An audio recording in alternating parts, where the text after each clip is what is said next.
नमस्कार। आज हम आपको बुध के राशि परिवर्तन करने के पश्चात किन राशियों के लिए शुभ फलदायी होंगे और किन के लिए अशुभ फलदायी होंगे उनके बारे में आपको बताने जा रहे हैं। बुध 4 जनवरी 2025 को वृश्चिक राशि से धनु राशि में प्रवेश कर रहे हैं। ये लगभग 20-21 दिन ही इस राशि में रहेंगे, फिर ये मकर राशि में 25 जनवरी को प्रवेश कर जाएंगे। उससे पहले 14 जनवरी को सूर्य मकर राशि में आ जाएंगे। इसी प्रकार से मंगल भी मिथुन में 21 जनवरी को प्रवेश करेंगे। मंगल अभी वक्री चल रहे हैं, बृहस्पति भी अभी वक्री चल रहे हैं। इसी प्रकार से शुक्र 28 जनवरी को कुंभ से मीन में आ जाएंगे। मीन में ये उच्च के होते हैं। इस प्रकार से 4 ग्रह का राशि परिवर्तन आपको इस महीने जनवरी माह में देखने को मिलेगा। पहले बुध 4 जनवरी को और फिर 25 जनवरी को राशि परिवर्तन करेंगे। वैसे बुध प्राय एक राशि में एक महीने रहते हैं, लेकिन इस महीने में वो शीघ्र गति से चलेंगे और इस वजह से वो 21 दिन में ही राशि परिवर्तन कर लेंगे। बुध गोचरवश जब भी शुभ होते हैं वो जब उस राशि से जो आपकी की जन्म राशि होती है उससे गिनने पर यदि वो दूसरे हो, चौथे हो, छठे हो, 8वें हो, 10वें हो या 11वें हो तो वो शुभ होते हैं। अब आइए दूसरे किसके लिए होंगे। तो पहले देखें, वृश्चिक राशि से गिनने पर आपको पता चलेगा कि बुध दूसरे हुए। वृश्चिक पहला, धनु दूसरा। इस वजह से बुध वृश्चिक राशि के लिए शुभ होंगे। दूसरा बुध आपको की वाणी में अच्छा संवाद देखने को मिले, अच्छे भोजन को प्राप्त हो और आपके कुटुंब में कोई शुभ कार्य हो और संचित धन में भी वृद्धि हो या कोई स्वर्ण आभूषण आप क्रय करेंगे। इस प्रकार से वृश्चिक राशि वालों के लिए दूसरे शुभ होंगे। अब आइए चतुर्थ किसके लिए होते हैं। ये कन्या के लिए चतुर्थ होंगे।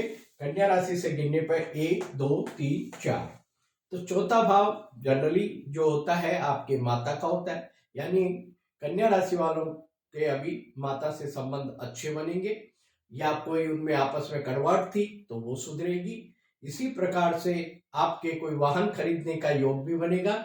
यदि आप खरीदना चाह रहे हैं तो वो उसके भी योग बनेंगे, या जमीन मकान खरीदने के लिए आप प्रयासरत है तो उसमें भी आपको सफलता मिलेगी, सुख की वृद्धि होगी और आपके आस पड़ोस वाले भी आपसे संबंध अच्छे रखेंगे। मित्र बंधु भी आपके साथ सहयोग प्रदान करेंगे। अब आइए, ये छठे होंगे कर्क राशि से 1, 2, 3, 4, 5, 6। तो छठे कर्क राशि के लिए होंगे। छठा भाव रोग, रिपु, ऋण का और मामा पक्ष का, कंपटीशन का, प्रतियोगिता परीक्षा का, इनका है। तो कर्क राशि वालों के लिए ये सफलतादायक होंगे। इसी प्रकार से आपका मामा पक्ष से आपके संबंध अच्छे होंगे और आपकी कोई जो बीमारी चल रही है उसकी दवा नहीं लग रही है तो उस दवा का भी आपको डॉक्टर बदलने से या दवा बदलने से फायदा होगा। आपके जो शत्रु है वो भी आपके कमजोर रहेंगे। आपके कोई कोर्ट कचहरी मुकदमा है तो उसमें भी आपको सफलता मिलेगी। आपके ऋण संबंधी भी कोई फाइल चल रही है, यानी कि आप ऋण लेना चाहते हैं तो वो भी मिलेगा, और या आप उसको चुकाना चाहते हैं तो उसमें भी आपको सफलता मिलेगी, और कोई प्रतियोगिता में आप सम्मिलित हो रहे हैं तो उसमें भी आपको सफलता मिलेगी। इसी प्रकार से वृषभ राशि वालों के लिए 8वें होंगे। 8वें घर में ज्यादातर ग्रह अशुभ ही होते हैं, लेकिन यहाँ बुध और शुक्र शुभ होते हैं। तो यानी कि वृषभ राशि वालों के लिए यहाँ पे आपके बुध अच्छे होंगे। 8वां घर आपका ससुराल का भी है तो ससुराल में कोई शुभ कार्य होगा। आपका कोई ऐसी विद्याओं में सीखने का योग भी बन रहा है जिससे आप सीखने के लिए प्रयासरत है तो उसमें भी आपको एडमिशन मिलेगा, सफलता भी मिलेगा, रुका हुआ पैसा आपका प्राप्त होगा, पिता से भी आपको अच्छा लाभ की संभावना बन रही है। इसी प्रकार से मीन राशि वालों के लिए ये 10वें होंगे। 10वां बुध भी अच्छा माना गया है। यानी कि अभी आपका कहीं स्थानांतरण होने की है तो आपको अच्छी जगह मिलेगी, यानी कि मनचाही जगह मिलेगी। आपका स्थान परिवर्तन की संभावना बन रही है। इसी प्रकार से आपके जहां पे काम कर रहे हैं आपके वहां पे यश, प्रतिष्ठा, मान, समृद्धि इनका इजाफा होगा। आपके पिताजी से भी आपके संबंध अच्छे होंगे, आपका यश भी बढ़ेगा। इस प्रकार से मीन राशि वालों के लिए अच्छे हैं। कुंभ राशि वालों के लिए एकादश होंगे। एकादश वाला लाभ का होता है, यानी आपको लाभ में वृद्धि होगी, आय में वृद्धि होगी, और बड़े भाई बहनों से आपके जो संबंध अच्छे नहीं थे वो भी ठीक होंगे।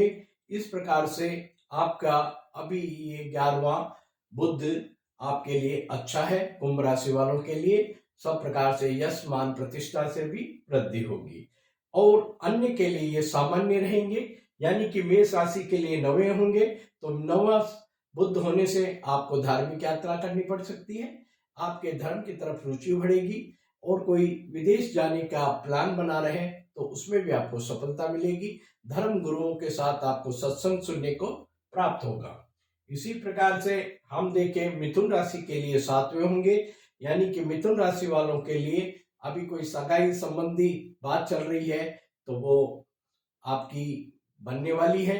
इसी प्रकार से आप कोई व्यापारिक साझा की बात कर रहे हैं तो वो भी आपका होने वाला है। ये सामान्य फलप्रद रहेंगे। इसी प्रकार से आपके सिंह राशि वालों के लिए 5वें होंगे। संतान की भाग्य वृद्धि होगी सिंह राशि वालों के लिए, और कोई उच्च शिक्षा में जाना चाहते हैं आपके बच्चे तो वो भी उनमें भी सफलता मिलेगी। आपका संतान का भाग्योदय होगा। संतान की शादी संबंधी कोई बात चल रही है वो भी आपके लिए अच्छे समाचार लाने वाली है।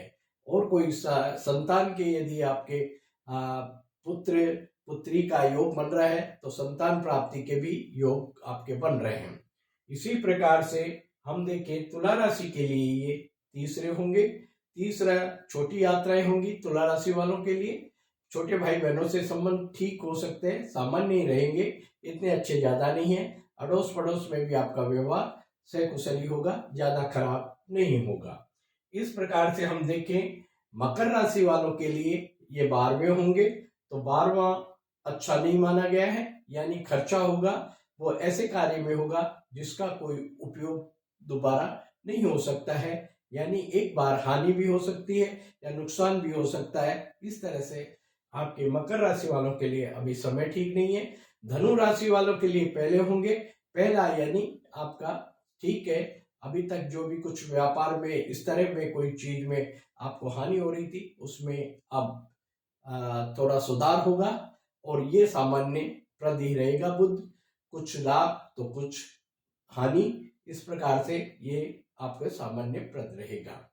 कुछ छोटी यात्राएं भी हो सकती है। इस प्रकार से हमने देखा 12 राशियों की। ये तो क्या है, बुध हर महीने राशि परिवर्तन करते हैं, छोटे ड्यूरेशन में एक राशि में रहते हैं, इसलिए ज्यादा स्थायित्व वाले परिणाम नहीं देते हैं। ये जल्दी वाले परिणाम शीघ्र या कोई जो काम आपका अटका हुआ है उसको पूरा करते हैं। अब आइए किन किन ग्रहों से इनकी स्थिति कैसी रहेगी और क्या इनका फल इसके बाद में कैसा रहेगा। अभी बुध और सूर्य साथ साथ युति कर रहे हैं, बुध आदित्य योग बना रहे हैं, तो धनु राशि वालों के लिए यह अच्छा योग है, यानी कि शिक्षा में आपके मान सम्मान में वृद्धि करने वाला है। अब इस बुध और सूर्य से गुरु 6, 8वें हो गए, तो यानी कि सूर्य राजा है और बुध राजकुमार है और गुरु मंत्री है। तो इनमें षडाष्टक योग होना, आपस में राजा मंत्री इनमें आपस में कुछ बातों को लेकर टकराट जारी रहेगी, यानी कि उनके विचार मेल नहीं खाएंगे। इसी प्रकार से बुध और सूर्य से हम देखें कि मंगल भी 6, 8वें का योग बना रहा है। मंगल सेना है। इस प्रकार से कई देशों में राजा और सेना में आपस में टकरार जारी रहेगा, और कई राजकुमार जहां के भी जिस देश में राजकुमार की है वहां भी स्थिति में ठीक नहीं है। पुलिस और इन इत्यादि ये चीजें भी इन्वॉल्व होके कुछ जगह पे नुकसानदायी साबित हो सकती है। इसी प्रकार से शनि और शुक्र से भी मंगल 6, 8वें होंगे चल रहे हैं, यानी कि शुक्र वाहन के कारक है, शुक्र मंत्री है, शनि जनता है, मंगल सेना है, पुलिस है। इसमें भी इस तरह से जनता, पुलिस, आपस में सेना, इनमें भी कई जगह पे विद्रोह देखने को मिलेगा। और शुक्र वाहन का कारक है, तो मंगल और शुक्र का षडाष्टक योग, साथ में शनि बैठे शुक्र के साथ, तो इस वजह से ऐसी दुर्घटनाएं ज्यादा अभी आपको देखने के लिए मिलेगी। वाहन दुर्घटनाएं या वाहन से इस प्रकार की दुर्घटनाएं जिसमें जान माल की हानि भी होने की संभावना दिखती हुई नजर आ रही है।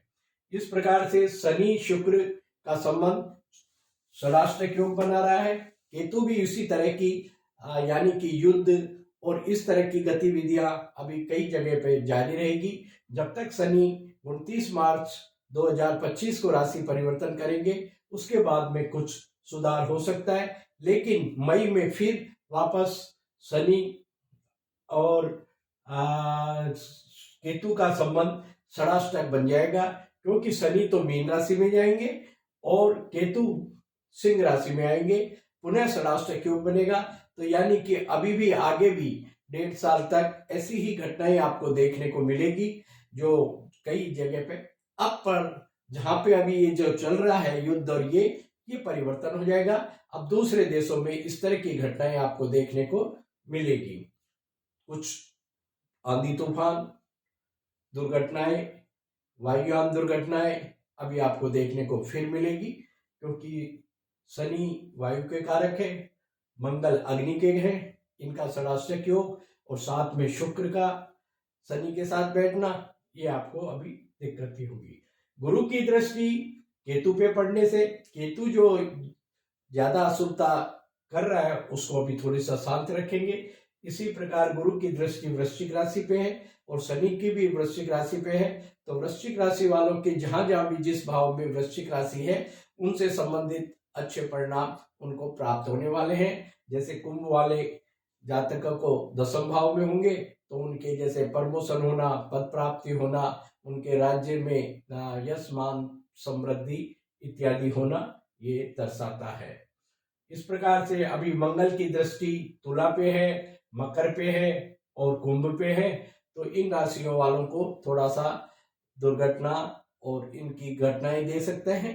जहां जहां भी जिस देश में ये राशियां प्रभावित होगी उनके लिए ये प्रभावित रहेंगे। इस प्रकार से आप देखिए, अब जो ग्रह नए परिवर्तन करेंगे वो सूर्य मकर राशि में 14 जनवरी को करेंगे। उसका नेक्स्ट वीडियो आपको लेके हम उपस्थित होंगे।